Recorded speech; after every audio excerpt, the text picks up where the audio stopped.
You've been posting a lot of stuff, both in video form and in written form on your blog. Yeah, thank you. Talking about how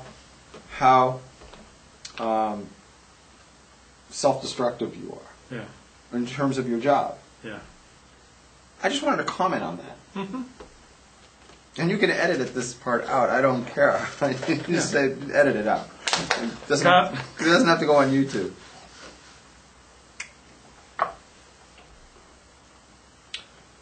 Well, I want to play devil's advocate with you.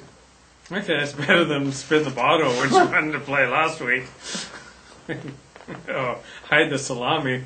Lady, where am I hiding the salami? I want to play devil's advocate with you. You sit here in a chair next to me, and you say, I don't get it.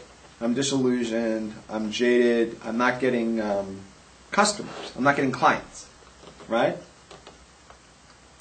Do you think it possibly could have been anything in your blog or that you've said in your videos or on this show during the last 3 years that might have caused some people not to come to you? I think maybe something like the sex talk. Kind of freaks out a lot of women. Do you think that a woman who's 40 or older and has a overweight behind is going to come to you knowing what you've said about women your age and how they sag and they don't look attractive? Do you think a black person is going to feel comfortable coming to you? Black person on welfare. A black person is going to spend their welfare check on you? Do you think that a crack mother who's on welfare, a Puerto Rican Shakespeare scholar, do you think a Puerto Rican person is going to come to you and and have to listen to your drivel and hey, oh my God, Lakewood Rob actually agrees with me. Yeah. He says, listen to Rabs. Anyone who Googles Luke is going to run the other way, right? I just how it's like funny, like the guy sitting there go, well, how come the customers don't come to me? And I'm thinking, because they hate you, right? Because if they're a woman,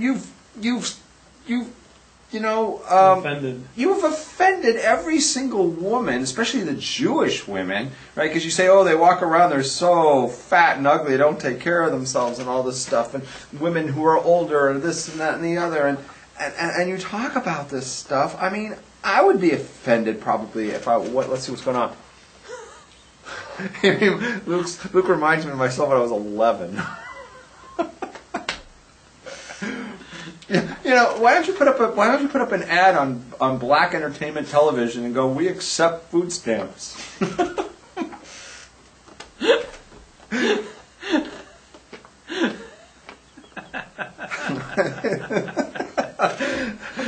It's going to be an adventure.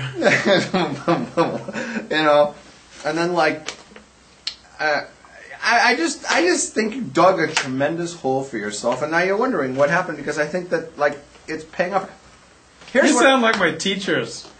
That's what my teachers told me. You want to know my advice? Yeah. Here's my advice. Are you ready for this? You're going to hate my advice.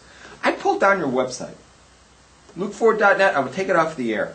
I would take care of your. That's what so many rabbis have said to me. Well, I would just take the whole damn thing off. I would tear down your YouTube, tear down your blog. I mean, how much money per year is that? Yeah, and then all they'll be left will be porn. And people will Google my name. They'll find his porn references. Great. No, the only websites that you want now are the ones that have to do with Alexander, right? You're trying to make a parnasa. You're trying to get your business going. How much is that stupid blog of yours paying for you? Is it? Well, my online ventures make me anywhere from $300 to $1,000 a month.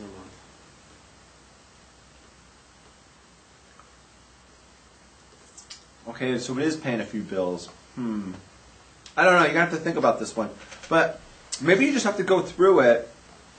Oh, you're Black Puerto Rican? And she digs me. Wait a minute. Whoa, hold. Faith is Black Puerto Rican. I'm calling bullshit. There's no way Faith is a Black Puerto Rican. Doesn't she live in Arkansas? There's no way. I'm not falling for this.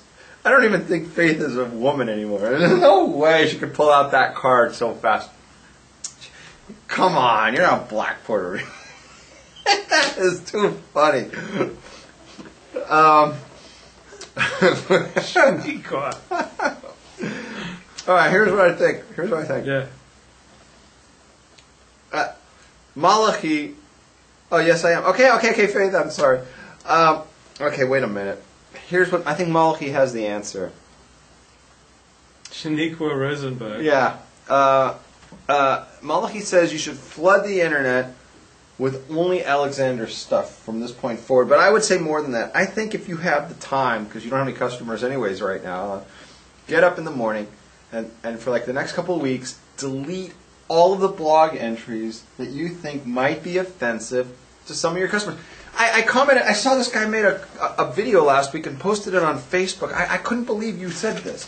You said, there's some rabbis out there who are like, they don't want to offend anybody, and they're like very careful what they say, because if there's something that they think is offensive, they want to delete it from their speech, right? Because it's recorded and they don't want to be out there offending anybody. And you're like, oh, who the hell are they? I just say whatever the hell I want. I never delete anything I say. I don't care if I offend everybody. Who cares if I offend somebody? And I couldn't help it. I was like, lady, you know who would care if you offend them? Your potential customers, that's who. Right? And then you go, well, I don't need potential customers. They go fuck themselves. Right? And that's why you're starving to fucking death, right?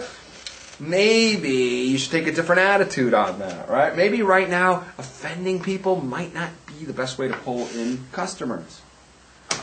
Maybe I should offer to teach Alexander technique to prisoners.